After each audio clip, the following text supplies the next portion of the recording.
Javier Tebas a reproché au FC Barcelone d'avoir tenté d'enregistrer Dani Olmo sans respecter les règles financières. La Liga a refusé l'inscription, soulignant que la licence du joueur avait été annulée, ce qui augmente les tensions entre le club et l'instance dirigeante. Avant de commencer, si c'est la première fois que tu passes ici, je t'invite à t'abonner, c'est gratuit, ça prend 2 secondes et ça fait plaisir.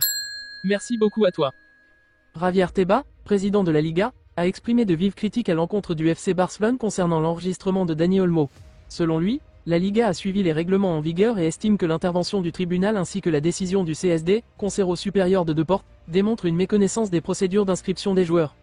Le 31 décembre, le Barça a informé la Liga qu'il ne disposait pas de marge dans son fair play financier pour enregistrer Olmo. Pourtant, quelques jours plus tard, le club a tenté de mettre à jour l'inscription du joueur. La Liga a alors rejeté cette demande, affirmant qu'elle ne pouvait pas l'autoriser en raison de l'absence de validation préalable.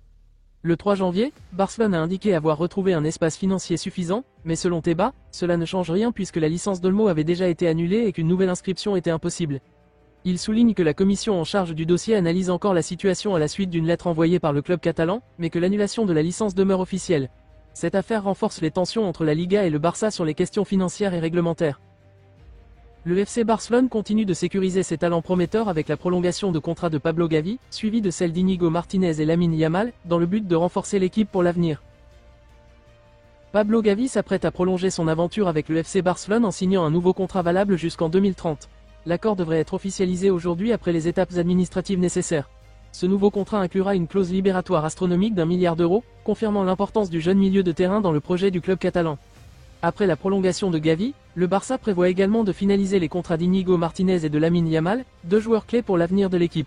Ces prolongations s'inscrivent dans la stratégie du club visant à sécuriser ses talents pour les années à venir.